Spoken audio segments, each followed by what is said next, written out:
Hello students, welcome to all of you on my YouTube channel Shukla and company.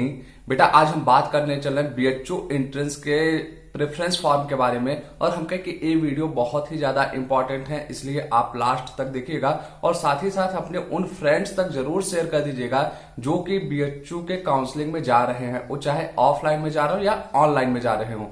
सबसे पहली चीज की जैसा कि आपको याद होगा कि लास्ट वीडियो हमने बताया था कि इस बार जो काउंसलिंग फॉर्म है ऑनलाइन बच्चों को ही अभी तक भरने का ऑप्शन मिल रहा है, ऑफलाइन वालों को फैकल्टी में होगा, मे भी सॉफ्टवेयर अपडेट हो जाए। तो ऐसा एकदम कंफर्म हो चुका है कि इस बार काउंसलिंग का फॉर्म ऑनलाइन एंड ऑफलाइन दोनों बच्चों को भरना, मीन्स जो आपका प्रेफरेंस फॉर्म भरना है उसका सॉफ्टवेयर अपडेट कर दिया गया है। जैसे ही आप प्रेफरेंस फॉर्म में जाएंगे सबसे पहले आपको ऑप्शन मिलेगा ऑनलाइन काउंसलिंग या ऑफलाइन का।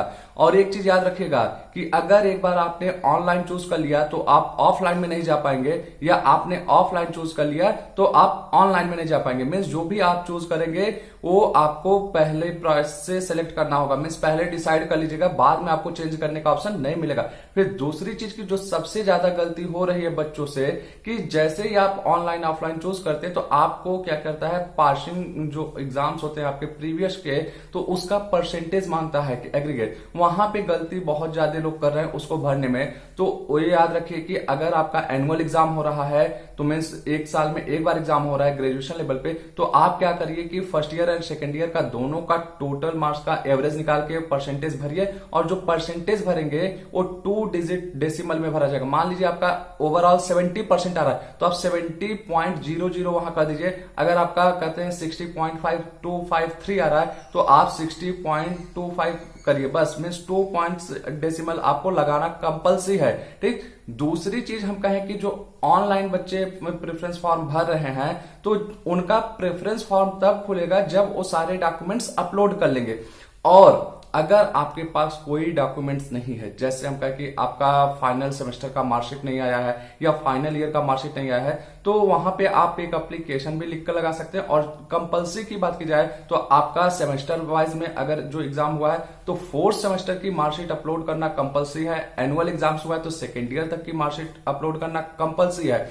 फिर इसके बाद हम कहें कि अगर आपका कोई सर्टिफिकेट नहीं है, जैसे कि अगर कोई स्टूडेंट्स ने क्या किया कि ऑनलाइन फॉर्म भरते समय ईडब्ल्यूएस लगा दिया और अभी उसके पास क्या है कि ईडब्ल्यूएस का सर्टिफिकेट नहीं है, मीन्स वो नहीं बनवा पाया है, तो ऐसे केस में वो जिस भी फैकल्टी में उसकी काउंसलिंग होने वाली होगी उस फैकल्टी के डीन के नाम से एक एप्लीकेशन लिख के उसको स्कैन करके अपना अपलोड कर देगा। ये ऑनलाइन वाले बच्चों को लिए है क्योंकि उनको तो ऑफलाइन में जाना नहीं है, फैकल्टी में जा नहीं पाएंगे, तो उनको ऐसे केस में एक एप्लीकेशन लिखना है। और एप्लीकेशन आप कोशिश कीजिए कि टाइप करा लीजिए कंप्यूटर पे और उस पे अपना सिग्नेचर जरूर कीजिएगा एप्लीकेशन पे।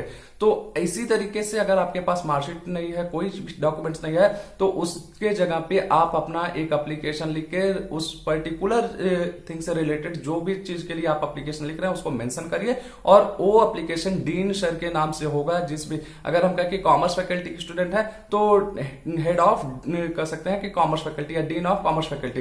ठीक, तो इस तरीके से आप लोग अपना फॉर्म भर सकते हैं। लेकिन हम कहें कि जो ऑफलाइन बच्चे जा रहे हैं तो उनके लिए हम कहें कि बहुत ही आसान है कि वो जब ऑफलाइन का अपना ऑप्शन चूज करेंगे तो वो भी अपना परसेंटेज डालेंगे, और परसेंटेज डालने के बाद उनका प्रेफरेंस फॉर्म खुलेगा जिसमें हम कर सकते हैं आपको क्या करना है कि अपना हॉस्टल का अगर लेना है, मीन्स हॉस्टल लेना है तो वहां पे ऑप्शन डालिए। फिर किस किस फैकल्टीज में आप किस तरीके से प्रायोरिटी डालना चाहते हैं, तो यहाँ पे एक चीज ध्यान दीजिएगा, जब आप प्रेफरेंस फॉर्म भरेंगे फैकल्टीज का प्रायोरिटी तो वहां पे आपको न्यूमेरिक में भी भरना है। मीन्स अगर आप मान लीजिए फैकल्टी ऑफ कॉमर्स को मेन पे रखना चाह रहे हैं, मीन्स मेन कैंपस में आप जाना चाहते हैं पहली प्रायोरिटी, तो वहां पे 1 आप भरिए। दूसरा अगर आपका प्रेफरेंस है डीएवी तो डीएवी में सेकंड भरिए। इस तरीके से मीन्स फर्स्ट सेकंड आपको रोमन में ही भरना है। इन सब चीजों पे आपको ध्यान देना है। और ऑफलाइन वाले स्टूडेंट को भी प्रेफरेंस फॉर्म भर के उसका प्रिंट आउट निकलवाना कंपल्सरी है। और प्रेफरेंस फॉर्म की अगर हम कहें प्रिंट आउट कम से कम 2 से 3 कॉपी आप जरूर निकलवा लीजिएगा बेटा, कि जरूरत पड़ती है कि कभी मान लीजिए आपका कोई प्रेफरेंस फॉर्म किसी वजह से कुछ उसमें अगर फॉल्ट हो गए